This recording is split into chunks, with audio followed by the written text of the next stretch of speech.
దురదృష్టకర సంఘటనలు మనకి రీసెంట్గా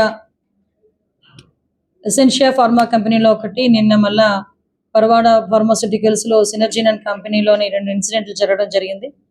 విషయం ఏంటంటే, ఎసెన్షియా ఫార్మా కంపెనీలోని ఇన్సిడెంట్ మనకి 2 o'clock ఆ టైంకి జరిగిన వెంటనే వితిన్ 45 minutes to 1 hourలోనే ప్రభుత్వ యంత్రాంగమైన మన కలెక్టర్ గారు, ఎస్పీ గారు, జేసీ గారు, అదేవిధంగా మిగతా డిపార్ట్మెంట్ వాళ్ళందరూ, fire department, NDRF, SDRF within 1.5 hourలో మొత్తం అంతా కూడా యాజమాన్యం అంతా కూడా అక్కడ చేరుకున్నారు. ఆ విషయం ప్రతి ఒక్కరికి కూడా తెలుసు. సుమారుగా అక్కడ జరిగింది చాలా అతి పెద్ద ప్రమాదం. ఆ ప్రమాదం నుంచి బయట కాపాడడానికి ఫైర్ డిపార్ట్మెంట్ వాళ్ళు కూడా ఇమీడియట్గా రెస్పాండ్ అయ్యి దగ్గర 15 మందిని రెస్క్యూ ఆపరేషన్లో రక్షించడం కూడా జరిగింది. అది గనక ఇన్ టైంలో జరగకుండా ఉండుంటే ఇంకా మనకి మృతుల సంఖ్య పెరిగేది. సీరియస్గా ఇంజ్యూర్ అయిన వాళ్ళు ఒక 20 మంది, కొంచెం పాక్షికంగా ఇంజ్యూర్ అయిన వాళ్ళు ఒక 18 మంది కూడా ఉండటం ఈరోజు ఇప్పటికీ కూడా హాస్పిటల్స్లో ఉండటం అనేది మనందరం కూడా చూస్తున్నాం. అంటే సుమారుగా 17 మంది చనిపోయిన తర్వాత అంతకు ముందే ఇమీడియట్గా రెస్క్యూ ఆపరేషన్స్లో కానీ, ఫైర్ని కంట్రోల్ చేసే విషయంలోని కానీ ఎక్కడ కూడా కాంప్రమైజ్ అవ్వకుండా డిపార్ట్మెంట్ వాళ్ళందరూ కూడా దగ్గర మంటలు ఆర్పిన తర్వాత ఆ రెస్క్యూ ఆపరేషన్స్ అన్నీ జరిగి ఏవైతే డెడ్ బాడీస్ని బయటకు తీసుకొచ్చారో ఆ డెడ్ బాడీస్ అన్నిటినీ కూడా కన్సర్న్ ఇక్కడ కొంతమంది ఎన్టీఆర్ హాస్పిటల్కి, కొన్ని కేజీహెచ్కి తరలించి మిగతా వాళ్ళందరినీ కూడా ఇమీడియట్గా ఎక్కడ హాస్పిటల్స్ ఉన్నాయో అన్నిటి దగ్గరికి పంపించడం జరిగింది. అయితే నన్ను కూడా గౌరవ ముఖ్యమంత్రి గారు అదే రోజు మాకు హోమ్ డిపార్ట్మెంట్ తాలూకా రివ్యూ అయిన తర్వాత సీఎం గారు నన్ను ఆదేశించడం, ఇమీడియట్గా మనం బయలుదేరి వెళ్ళామంటే బై రోడ్ నేను నైట్ 12:30కి ఇక్కడ చేరుకున్నాను. 12:30 నుంచి మరస్ట్ రోజు చంద్రబాబు నాయుడు గారు వచ్చి వెళ్ళినంత వరకు కూడా నేను ఆ ఫార్మా కంపెనీ దగ్గర నేను కూడా స్టే చేశాను.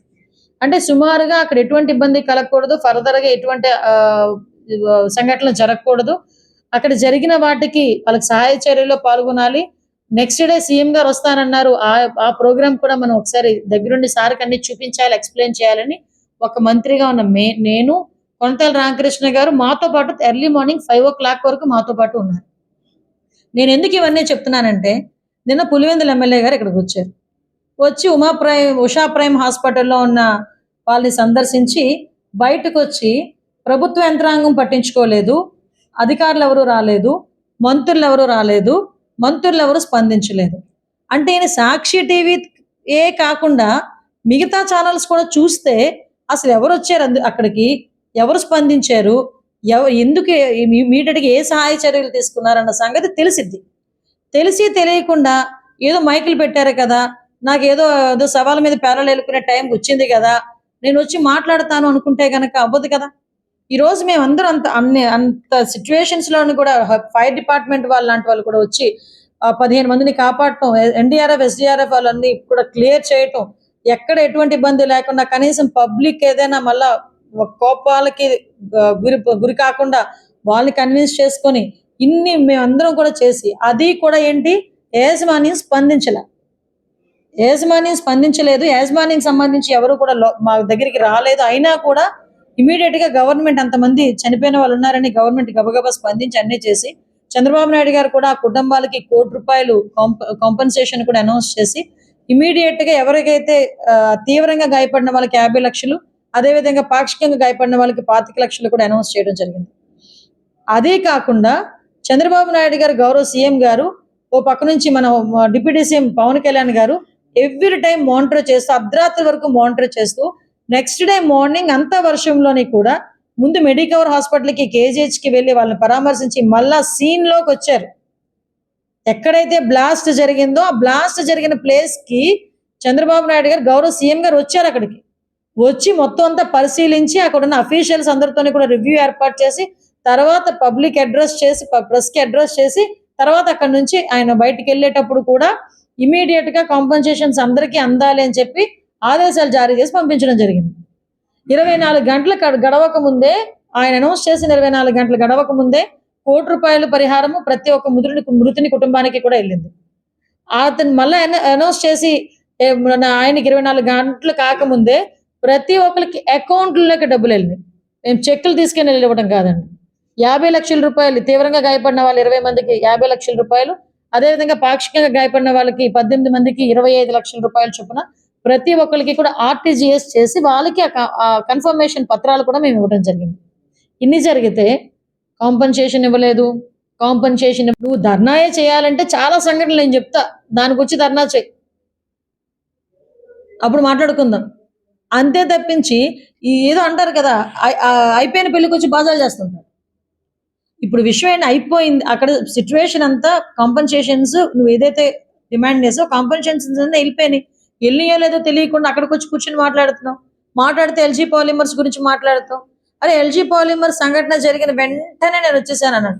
అరే ఎల్జీ పాలిమర్ సంఘటన జరిగిన తర్వాత యాజమాన్యాన్ని ఎక్కడ పిలిపించుకున్నావు? నువ్వు సీన్ లోకి అసలు వెళ్ళావా? ఎల్జీ పాలిమర్ సంఘటన జరిగిన ప్లేస్ లోకి జగన్మోహన్ రెడ్డి ఆ రోజు వెళ్ళాడా అసలు? మీరు ఒకసారి ఆలోచన చేయండి. జగన్మోహన్ రెడ్డి కనీసం ఆ ప్లేస్ లోకి వెళ్లకుండా ఎక్కడో హాస్పిటల్లో ఉన్న బాధితులను పరామర్శించి బయటకు వచ్చేసి, ఎవరైతే 12 మంది, యాక్చువల్గా చనిపోయింది 15 మంది, స్పాట్ లో చనిపోయింది 12 మంది, 3 రోజుల తర్వాత ఒక 3 చనిపోయారు. 12 మందికి 15 మందికి ₹1 పరిహారం అందజేసి ఆ లాస్ట్ లో చనిపోయిన 3కి కూడా ఈ రోజుకి కూడా ₹1 అందలేదు. తెలుసా మీకు? ఏదైతే కాంపన్సేషన్ ₹1 అనౌన్స్ చేశారో చాలా మందికి ఆ మృతులకి కూడా ఈ రోజుకి కూడా కాంపన్సేషన్ అందలేదు. 5 సంవత్సరాల పైన అయిపోయింది ఈ రోజుకి. మళ్ళా పైగా గాయపడిన వాళ్ళ గురించి, తీవ్రంగా గాయపడిన వాళ్ళ గురించి మాట్లాడతాడు. నా దగ్గర ఒక వీడియో కూడా ఉంది, మీరు చూస్తే మీరు అంటే వీళ్ళు ఇప్పుడు చేసేది ఒకటే, అప్పుడు మాట్లాడేది ఒకటే ఉంటుంది. అప్పుడు మాట్లాడితే అతని నోట్ నుంచే 25,000, 10,000 తీవ్రంగా లేకపోతే లేదు. ఇది సాక్షాత్తు ఇవ్వడమే కాకుండా చనిపోతే 12 మందికి సంబంధించి ₹1 ఇవ్వడమే కాకుండా ఏకంగా 19,893 మంది ₹10,000 వెంట ఇవ్వమని చెప్పి కూడా చెప్పడం జరిగింది. వాళ్ళు ప్రైమరీ ట్రీట్మెంట్ తీసుకున్నా కూడా వాళ్ళకు ఒక్కొక్కరికి ₹25,000 ఖచ్చితంగా ఇవ్వమని చెప్పి కూడా చెప్పడం జరిగింది. ఇది మేము మాట్లాడింది కదా, సాక్షాత్తు అప్పుడు సీఎం గా ఉన్న వ్యక్తి. అంటే ఇతను కాంపన్సేషన్స్ గురించి, ధర్నాల గురించి మాట్లాడతాడు. తర్వాత ఏమైంది, ఎల్జీ పాలిమర్స్ కి సంబంధించి వాళ్ళ ఇన్సూరెన్స్ అమౌంట్ 150 కోట్లు.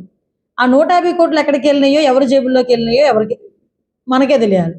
ఇంకొకటి, ఇమీడియట్ గా సూపర్ స్పెషాలిటీ హాస్పిటల్ అక్కడ కట్టేస్తానని చెప్పి ఒక పాడుపడిపోయిన ఒక స్కూల్ బిల్డింగ్ తీసుకొని, నాకు ప్రింట్ ఇక్కడ రాలేదు, లేకపోతే మీకు ప్రింట్ కూడా ఇచ్చేదాన్ని. స్కూల్ బిల్డింగ్ కూడా తీసుకొని దానికి ₹50 కోట్లు తీసుకొని 2 నెలల తర్వాత ఆ బోర్డు తిరగేసేసి ఇప్పటికీ కూడా అక్కడ హాస్పిటల్ లేదు, ఏమీ లేదు. ఇంతకు ముందు ఆ స్కూల్లా అని చూపించిన అది అలానే ఉంది. ఇదిగో అది ఏదో కాదు, నేను విత్ ప్రూఫ్ చూపిస్తాను. ఇది school building, old school building తీసుకొచ్చి హాస్పిటల్ కింద కన్వర్ట్ చేస్తున్నామని 2 బోర్డులు పెట్టి సూపర్ స్పెషాలిటీ హాస్పిటల్ అని ₹50 కోట్లు, లిటరల్లీ ₹50 కోట్లు తీసుకొని ఈ రోజుకి కూడా అక్కడ హాస్పిటల్ లేదు. వీళ్ళు నైతికత గురించి, అదే విధంగా కాంపన్సేషన్స్ గురించి కూడా మాట్లాడతారు. నేను అనుకున్నాను నేను, ఇప్పటికైనా మనోడు ఈ అమ్మఒడి, రైతు భరోసా వీటి గురించి మాట్లాడడం మానేస్తాడేమో అనుకున్నాను. కానీ ఎక్కడ స్క్రిప్ట్ అనమాట. నేను వాళ్ళ స్క్రిప్ట్ రాసే వాళ్ళు కూడా అడుగుతా, కొంచెం స్క్రిప్ట్ మార్చండి ఆయనకి. ఎక్కడికి వచ్చినప్పుడు ఏం మాట్లాడాలో చెప్పండి. కొంచెం చనిపోయిన వాళ్ళ దగ్గరికి వచ్చి నవ్వుతూ మాట్లాడతాడు, వాళ్ళతో సరదాలు చేస్తాడు. అక్కడ కూర్చొని, అక్కడ ఒంట్లో బాగోక వాళ్ళు బాధపడుతూ ఉంటే అక్కడ కూర్చొని సరదాలు చేస్తూ ఉంటాడు, నవ్వుతూ ఉంటాడు. పోనీ పక్కన పెట్టండి. అది అయిపోయిన తర్వాత బయటకు వచ్చి నేను ఉండుంటే ఇది వచ్చేది, నేను ఉండుంటే అది వచ్చేది. అరే ఇక్కడ బాధపడి 17 మంది చనిపోయారు, వాళ్ళకి సహాయ చర్యలు ఏంటి, వాళ్ళు నీ తరపు నుంచి నువ్వేమి ఇస్తున్నావు, అవి మానేసుకొని అక్కడికి వచ్చి కూడా అలా రైతులకి ఇంత అందేది, నేనుంటే వీళ్ళకి ఇంత అందుండేది. అన్నిటికన్నా కొసమరిపు ఏంటంటే ధర్నా. మీకు ఇవ్వకపోతే ధర్నా చేస్తాను. ధర్నా చేయాలంటే ముందెళ్ళి ఢిల్లీలో కూర్చొని ధర్నా చేయి. మీ బాబాయ్ని చంపిన ఇప్పుడు వచ్చి పట్టుకోలేకపోయారు మీ వాళ్ళు, 5 సంవత్సరాలు నువ్వేం చేయలేకపోయావు, వాటి గురించి ధర్నా చేయి.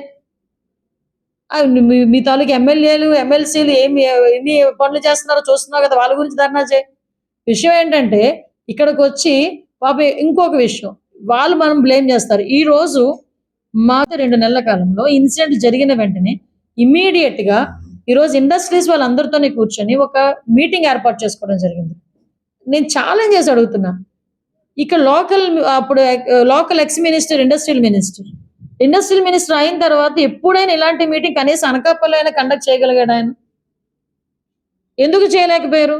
వీళ్ళకి లాలూచీల మీద ఉన్నంత దృష్టి ఒరిజినల్ గా ఫ్యాక్ట్ మీద పెట్టే పరిస్థితి కనిపించట్లే. వీళ్ళేంటంటే ఈవెన్ నేను ఈ రోజు కూర్చొని మాట్లాడాను, ఇండస్ట్రీస్ అందరితో కూడా కూర్చొని మాట్లాడాను. ఇమీడియట్ గా మీటింగ్ అరేంజ్ చేయమన్నారు గౌరవ సీఎం గారు. అరేంజ్ చేసాం, వాళ్ళందరినీ పిలిపించాం, క్లియర్ కట్ ఇన్స్ట్రక్షన్ ఇచ్చాం. మళ్ళీ ప్రమాదాలు ఇలాగే జరిగితే కంపెనీలు మూసుకోవాల్సి వస్తుంది. అదే విధంగా కంపెనీలనే కాదు, ఎవరైతే ఇన్స్పెక్షన్ కరెక్ట్ గా చేయలేదో అధికారుల మీద కూడా చర్యలు తీసుకుంటామని చాలా క్లియర్ గా మేము అందరం కూడా చెప్పడం జరిగింది. దయచేసి ఇది కొంచెం రెస్పాన్సిబిలిటీ ఉన్న గవర్నమెంట్, ఎన్డీఏ గవర్నమెంట్. ఈరోజు గౌరవ పవన్ కళ్యాణ్ గారు కూడా పొల్యూషన్ కంట్రోల్ బోర్డు కూడా తగిన ఆదేశాలు జారీ చేసి వాళ్ళకి కూడా ఇన్స్ట్రక్షన్స్ ఇస్తున్నారు. ఈరోజు ఇవన్నీ కూడా 5 సంవత్సరాలు గాలికి వదిలేసి ఈ రోజు తగుదనమ్మా అని చెప్పి పరిగెట్టుకుంటూ వచ్చి, అది కూడా ఏంటి పాపం ఇక్కడ ఉన్న ఎక్స్ మినిస్టర్ గారు అనేది బుజ్జగించే కార్యక్రమానికి వచ్చాడట. ఆయన పనిలో పని అని చెప్పి హాస్పిటల్కి వెళ్ళాడు. వాట్ ఎవర్ ఇట్ మేబీ, ఏదో రెస్పాన్సిబిలిటీ ప్రకారం వచ్చినోడివి అక్కడ ఏం జరిగింది, ఎలా ఉన్నది అని అడగాలి. పోనీ మా మీద పడితే పడ్డావు, ఆ మంత్రుల మీద. ఆ కలెక్టర్, ఎస్పీ ఏం చేశారు? గంట లోపు వెళ్ళారు, కూర్చున్నారు అక్కడికి. మీకు అందరికీ తెలుసు, ప్రెస్ వాళ్ళందరికీ తెలుసు వాళ్ళు ఎంతసేపు కూర్చున్నారు అన్నది. వాళ్ళని కూడా బ్లేమ్ చేస్తావు అంటే విషయం ఏంటంటే, ఎక్కడైనా ఏదైనా అవకాశం దొరికితే ఏదో రకంగా గవర్నమెంట్ మీద బురద జల్లాలి అన్న పరిస్థితి తప్పించి అంతకు మించి వేరేది ఏమీ కాదు. అంటే ఆయన మెంటాలిటీ అలాంటి, జగన్మోహన్ రెడ్డి మెంటాలిటీ అలాంటిది. కాబట్టి దయచేసి ఇది ఒకటి చెప్తున్నా, ఈ గవర్నమెంట్ ఎప్పుడు కూడా ఎవరికైనా ఇబ్బందులు కలిగితే చాలా ఫర్మ్ గా యాక్ట్ చూసుకుంటుంది. ఎవరికి కూడా ఎటువంటి ఇబ్బంది లేకుండా చూసుకునే బాధ్యత తీసుకుంటుంది. ఈ రోజుకి కూడా ఇండస్ట్రీలో ఎన్ని లోపాలు ఉన్నాయంటే, ఒక సేఫ్టీ ఆడిటింగ్స్ లేవు. సేఫ్టీ ఆడిటింగ్ జరిగిన తర్వాత, పోనీ సేఫ్టీ ఆడిటింగే చేశారనుకోండి, సేఫ్టీ ఆడిటింగ్ జరిగిన తర్వాత మీ కంపెనీలో ఈ ప్రికాషన్స్ తీసుకోవాలి అని చెప్పిన తర్వాత ఆ ప్రికాషన్స్ తీసుకున్నట్టుగా కనీసం ఒక ఇన్స్పెక్షన్ కూడా జరగల ఈ రోజు వరకు కూడా. సో రియాక్టర్స్ అన్ని కూడా అవుట్డేటెడ్ అయిపోయినాయి.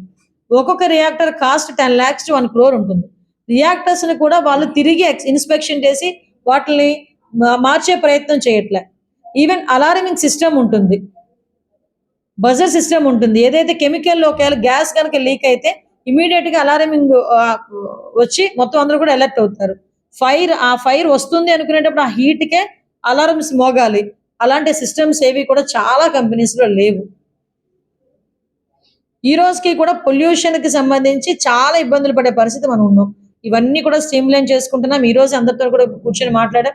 కమింగ్ సూన్ ఒక హై లెవెల్ కమిటీ, ఒక ఇండస్ట్రియల్ వాళ్ళతోని, అదేవిధంగా అఫీషియల్స్ తోని, ప్రజాప్రతినిధులతో ఒక కమిటీ ఏర్పాటు చేసుకొని ఇమీడియట్ గా ఇలాంటివి ఎక్కడ జరగకుండా చూసుకునే బాధ్యత గవర్నమెంట్ తీసుకుంటుందని మీ అందరికీ కూడా తెలియజేసుకుంటూ, అవాస్తవాలు, అబద్ధాలు చెప్పడం అన్నది జగన్మోహన్ రెడ్డికి ఏదో అంటారు కదా, వెనతో పెట్టిన విద్య. అలాంటివన్నీ మానుకుంటే ఆ కనీసం తర్వాత 11 మిగులుతాయి.